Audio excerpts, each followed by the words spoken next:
आज इतिहास के जानकार आयरन लेडी इंदिरा गांधी को याद कर रहे हैं। साथ ही उस दौर का भी जिक्र हो रहा है जब इंदिरा गांधी ने अमेरिका की खुली धमकियों के बावजूद पाकिस्तान के दो टुकड़े करते हुए पूरी दुनिया के नक्शे पर बांग्लादेश को वजूद दिया था। भारत और पाकिस्तान युद्ध विराम के बाद आज लोग पूर्व प्रधानमंत्री इंदिरा गांधी को याद कर रहे हैं। सियासी पंडितों का साफ कहना है कि जब एक बार भारत और पाकिस्तान में युद्ध के हालात बन गए थे और लगातार गोलीबारी चल रही थी तो इसे किसी फैसले तक ले जाना ज्यादा जरूरी है, जिससे पीओके को आजाद करवाकर वापस भारत में लाया जा सकता है। तो वहीं कई लोगों का मानना है कि पाकिस्तान को फिर एक बार तोड़कर बलूचिस्तान को अलग किया जाए और भारत में मिला लिया जाए। लेकिन इस तरह सिर्फ अमेरिका के कह देने से युद्ध विराम लगाना मुनासिब नहीं, क्योंकि इससे पाकिस्तान की हरकतें खत्म नहीं होंगी और ये भविष्य में और भी ज्यादा दिक्कतें पैदा कर सकता है। सियासी जानकारों का साफ कहना है कि इस वक्त इंदिरा गांधी जैसी हिम्मत और दृढ़ संकल्प की जरूरत है, जिसने अमेरिका की खुली धमकियों को दरकिनार करते हुए न सिर्फ पाकिस्तान में अपनी सेना भेजी बल्कि पाकिस्तान को तोड़कर बांग्लादेश का निर्माण भी कर दिया।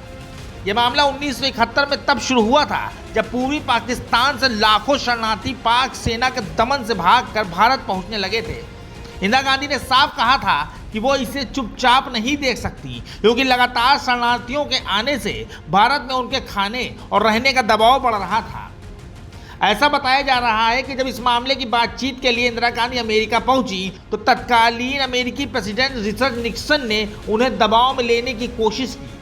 साथ ही अमेरिका ने धमकी दी कि अगर भारत पूर्वी पाकिस्तान में अपने सैनिक भेजेगा तो ये भारत के लिए बहुत बुरा होगा। अगर ये धमकी किसी और देश को मिली होती तो यकीनन इससे सभी देशों के राष्ट्रपति और प्रधानमंत्रियों को पसीना आ जाता। लेकिन इंदिरा गांधी बिल्कुल अलग टाइप की इंसान थी, जिन्होंने झुकना नहीं सीखा था। और इंदिरा गांधी ने अमेरिका को चुनौती देकर बांग्लादेश में न सिर्फ सेना भेजी बल्कि उसे पाकिस्तान से तोड़कर आजाद देश भी बनवा दिया। दरअसल 1971 में बांग्लादेश में मुक्ति संग्राम चल रहा था। पाकिस्तान के तानाशाह जनरल यहिया खान ने 25 मार्च 1971 को ऑपरेशन सर्चलाइट के जरिए ढाका में नरसंहार शुरू कर दिया। मीडिया रिपोर्ट्स के मुताबिक 30 लाख से ज्यादा बांग्लादेशी मारे गए और 1 करोड़ से ज्यादा लोग भारत में शरण लेने आ गए। अमेरिका की खुली धमकियों के बावजूद इंदिरा गांधी ने बांग्लादेश के स्वतंत्रता संग्राम और आम लोगों की सुरक्षा के लिए भारतीय सेना को पूर्वी पाकिस्तान भेजा, जिससे नाराज होकर अमेरिका ने पाकिस्तान की मदद के लिए युद्धपोतों का 7वां बेड़ा बंगाली खाड़ी भेज दिया। अमेरिका ने इस बाबत इंदिरा गांधी से बात करते हुए उन्हें नसीहत भी की, लेकिन इंदिरा गांधी ने साफ कहा कि अमेरिका चाहे 7वां बेड़ा भेजे या 70वां, हम किसी भी हाल में पीछे नहीं हटेंगे। लेकिन इससे पहले ही इंदिरा गांधी ने खतरे को भांप लिया था।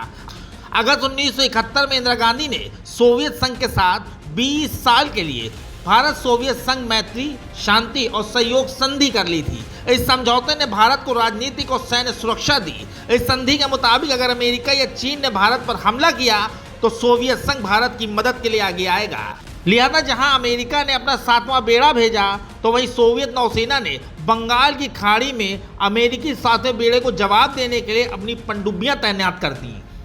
भारत ने 3 दिसंबर 1971 को पाकिस्तान के हवाई हमलों के जवाब में औपचारिक रूप से युद्ध की घोषणा की, लेकिन भारतीय सेना ने महज 13 दिनों में ही पाकिस्तान को घुटने टेकने पर मजबूर कर दिया।